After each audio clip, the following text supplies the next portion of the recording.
श्री शिवाय नमस्तुभ्यम। जय श्री कृष्णा। स्वागत है आपका हमारे YouTube चैनल प्रियंका शास्त्र ज्ञान में। आज के वीडियो में हम जानेंगे उत्पन्ना एकादशी के बारे में। उत्पन्ना एकादशी कब है, किस दिन मनाई जाएगी, उत्पन्ना एकादशी की पूजा विधि क्या है, क्यों इतनी महत्वपूर्ण मानी जाती है। उत्पन्ना एकादशी मार्गशीर्ष अगहन महीने के कृष्ण पक्ष की एकादशी तिथि को उत्पन्ना एकादशी क्यों कहा जाता है। उत्पन्ना एकादशी का क्या महत्व है। एकादशी के दिन व्रत कथा सुनने या पढ़ने से आपकी जो भी कामना है वह अवश्य पूर्ण होगी। व्यक्ति को सभी पापों से छुटकारा मिल जाता है। वीडियो में सब जानेंगे। वीडियो को ध्यान से सुनें, वीडियो को पूरा देखें। वीडियो में आगे बढ़ने से पहले कमेंट बॉक्स में पूरे भक्ति भाव के साथ हर हर महादेव, ओम नमो भगवते वासुदेवाय अवश्य लिखें। चैनल पर पहली बार विजिट हुए, पहली बार मेरी आवाज़ सुन रहे तो चैनल को सब्सक्राइब करके बेल आइकन अवश्य दबाएं, जिससे हमारे सभी वीडियो की नोटिफिकेशन आप तक पहुंचती रहे। भक्तों, हिंदू सनातन धर्म में मार्गशीर्ष महीने के कृष्ण पक्ष की एकादशी तिथि का खास महत्व है। इस दिन को उत्पन्ना एकादशी कहा जाता है।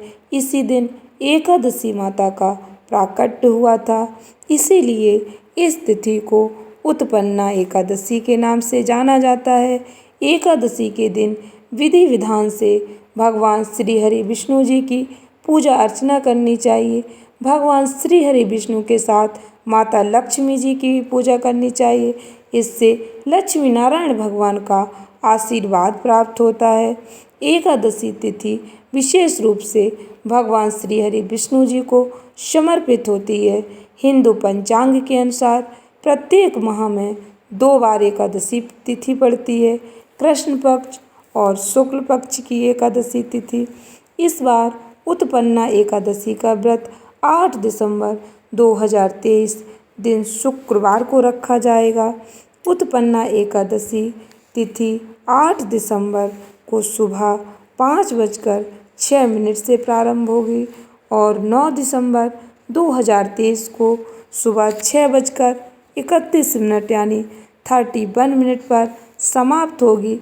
ब्रह्म मुहूर्त में 8 दिसंबर को एकादशी तिथि का प्रारंभ होगा, इसलिए एकादशी व्रत 8 दिसंबर को रखा जाएगा।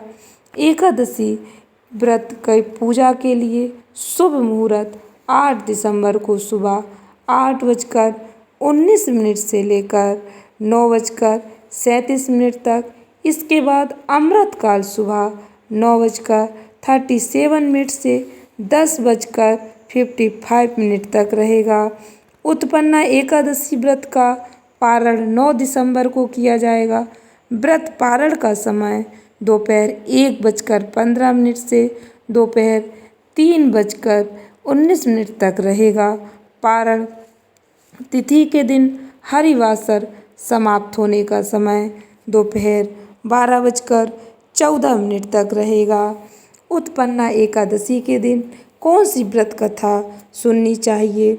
भगवान विष्णु जी को समर्पित होने के कारण एकादशी तिथि को बहुत ही महत्वपूर्ण माना जाता है।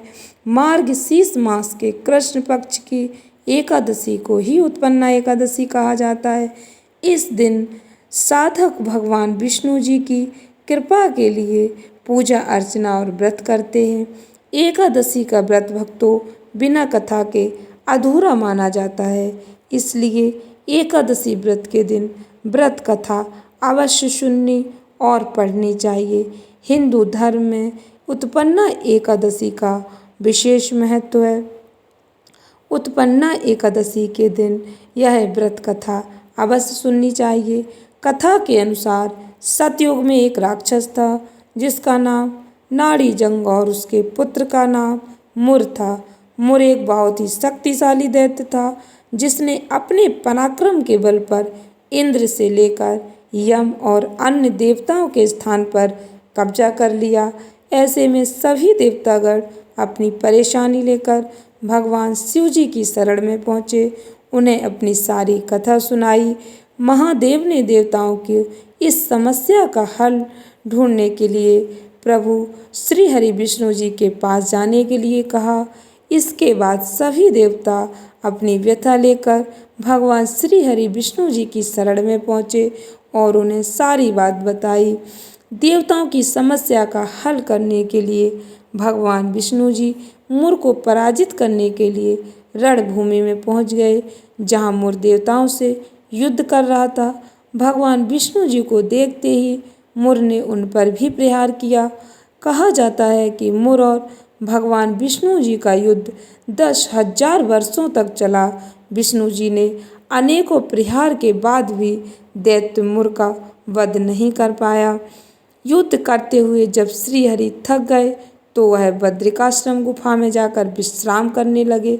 इस पर दैत्य मुर भी विष्णु जी का पीछा करते हुए उस गुफा में पहुंच गया।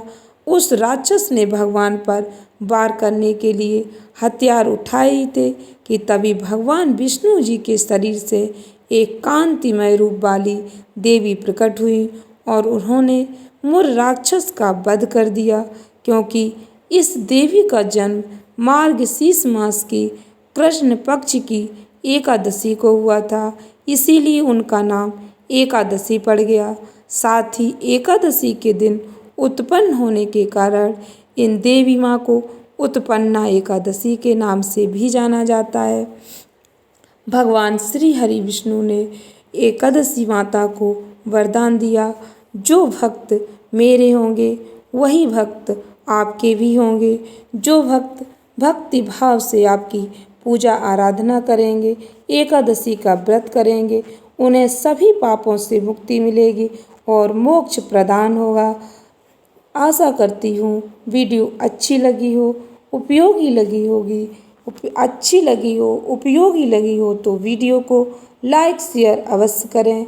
चैनल पर पहली बार विजिट हुए तो चैनल को सब्सक्राइब करके बेल आइकन अवश्य दबाएं। धन्यवाद भक्तों। श्री शिवाय नमस्तुभ्यम।